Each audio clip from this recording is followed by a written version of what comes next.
দর্শন করলে যেমন উন্মাদিত হয় সেই রকম। তোমরা সকলেই জানো সমুদ্র মন্থনে বিরাট গুরুত্বপূর্ণ ভূমিকা ছিল সূর্য এবং চন্দ্রের। তারা এই রাহু এবং কেতুকে শনাক্ত করে। সূর্যদেব ভগবানের ওই অপূর্ব রূপ ও লাবণ্য মাধুর্য দর্শন করে তিনি তপস্যায় বসে গেলেন। সূর্য না থাকলে জগৎ অন্ধকার। দেবতারা চিন্তায় পড়লেন। তখন ভগবান গিয়ে দেব দিবাকরকে দর্শন দিলেন। ভবিষ্য পুরাণে বর্ণনা যখন দর্শন দিলেন আমার দেব দিবাকর ভগবানকে দেখে স্তব করতে লাগলেন, ধন্য হম প্রত্যক্ষ হম সফলম জীবনম, আমার জন্ম সফল, আমি তোমার দর্শন পেয়েছি।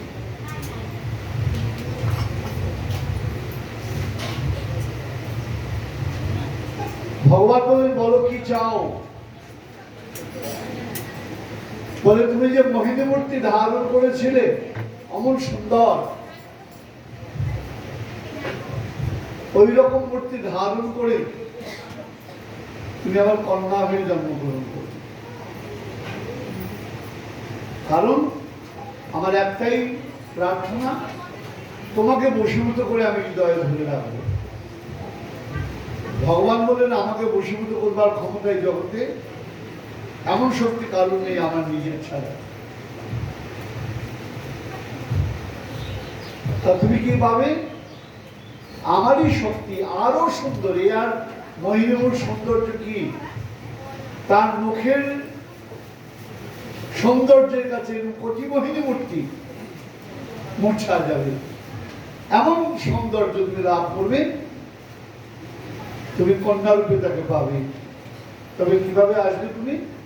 তুমি বৃষভানু রাজা রূপে আসবে। এখানে প্রশ্ন হতে পারে, ভগবানের লীলা হলো নিত্য। নিত্য মানে চিরস্থায়ী। আজকে আছে কাল নেই এমন ব্যাপার নেই। তাহলে চিরস্থায়ী যদি লীলা হয়, লীলা চিরস্থায়ী, লীলার পরিকরও চিরস্থায়ী। তা তাই যদি হয় বৃষভানু রাজাও চিরস্থায়ী, তাহলে সূর্যদেব কি করে বৃষভানু রাজা হলেন?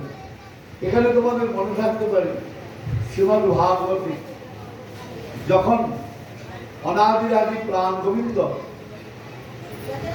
মা যশোমতী স্তনপান করছেন, তখন রাজা পরীক্ষিত জিজ্ঞাসা করেছিলেন, নন্দ কি করত ব্রহ্মণ শ্রেয় এবং মহাদয়। হে ব্রহ্মণ, গুরুদেবকে ব্রহ্ম বলা হয়নি, ব্রহ্মণ, ব্রহ্মবিদ, ব্রহ্মজ্ঞানী যিনি, তিনি শ্রী গুরুদেব। মূর্খ লোককে কখনো গুরুর আসনে বসানো যায় না। হে ব্রহ্মণ, নন্দ কি করত, নন্দ কি এমন কাজ করেছে, কি এমন সৌভাগ্যের কাজ করেছে যে ভগবান তার পাদুকা মাথায় করে দিয়েছে। আবার যশোদা বা মহাভাগা, যশোদা বা কি এমন ভাগ্যের কাজ করলেন, পপৌ যশা স্তনম হরি, হরি স্বয়ং তার স্তনপান করছে। তখন এই জায়গাটা বুঝবার ব্যাপার আছে, মন দিয়ে না শুনে বুঝতে পারবে না। তখন সুখদেব গোস্বামী চরণ দ্রোণ এবং ধরার কথা বললেন। দ্রোণ এবং ধরা নামক দুই সাধক এবং সাধিকা, তারা ভগবানকে ব্রহ্মাকে তপস্যা করে ভগবানের পিতা এবং মাতা হয়েছে। মানে আমাদের প্রশ্ন অন্য জায়গায়। গোস্বামী ব্যাখ্যা করেছেন, যে ব্রহ্মা নিজেই বৃন্দাবনের নুড়ি পাথর হয়ে যেতে পারেনি, সে ব্রহ্মা গোবিন্দের বাবা মা হওয়ার আশীর্বাদ দেয় কি করে? আমার কাছে আছে ৫,০০০ টাকা, আপনি যদি ৫,০০,০০০ টাকা চান আমি দেবো কি করে? আমি ৫০০ টাকা চাইলে দিতে পারি, ৪,০০০ টাকা চাইলে দিতে পারি, ৪,৯০০ টাকা চাইলে দিতে পারি, কিন্তু ৫,০০০ আছে, যদি ৫,০০০ টাকা চান আমি তো দিতে পারবো না। আমার যত নেই তো। তা যে ব্রহ্মা স্বয়ং বলেছেন আমি বৃন্দাবনের নুড়ি পাথর হয়ে জন্মাতে চাই, তাও পারেন না, পরে পেরেছেন, সে ঘটনা পরে বলছে। নুড়ি পাথর হতে চেয়েছেন, তা যে নুড়ি পাথর হতে চেয়ে পায় না, সে আবার ভগবানের পিতামাতা ওর আশীর্বাদ দেবে কি করে? আসলে নন্দ যশোদা হলেন নিত্য সিদ্ধ পরিকর, তারা হলেন চিরকাল চিরন্তন পরিকর, তারা ভগবান যতদিন পিতামাতাও ততদিন। তাহলে দ্রোণাথ ধরা এলেন কি করে? এখন আপনার ধরুন আগরতলায় থাকবার ইচ্ছা, আপনার বাড়ি নাই, তাহলে আপনি কার কাছে থাকবেন? আপনি শিবনগরে মেন রোডের ধারে বেচারাম ঘোষ নামের বাড়ির লোকের কাছে বাড়ি ভাড়া নেবেন। দাদা বাড়ি ফাঁকা আছে?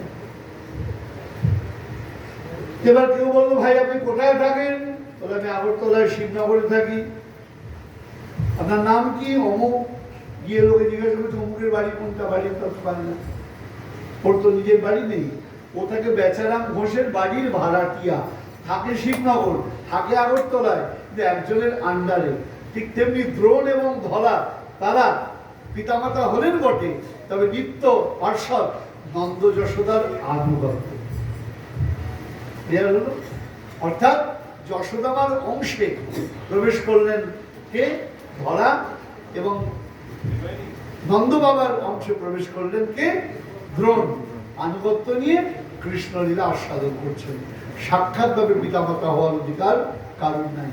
তাহলে সূর্যদেব বা সংজ্ঞা তারাই কি করে রাধারানী পিতামাতা হলেন? একই ঘটনা, তারাও বৃষভানু রাজা, তিনি সাক্ষাৎ স্বয়ং নিত্য পরিকর। হ্যাঁ, আবার বৃষভানু রাজা তার পত্নী কীর্তিদা সুন্দরী, তিনিও তেমনি সাক্ষাৎ নিত্য পরিকর। তাদের আনুগত্যে সূর্য এবং সংজ্ঞা এসে রাধারানীর পিতৃত্ব মাতৃত্ব আস্বাদন করলেন। বলো রাধারানী কি জয়।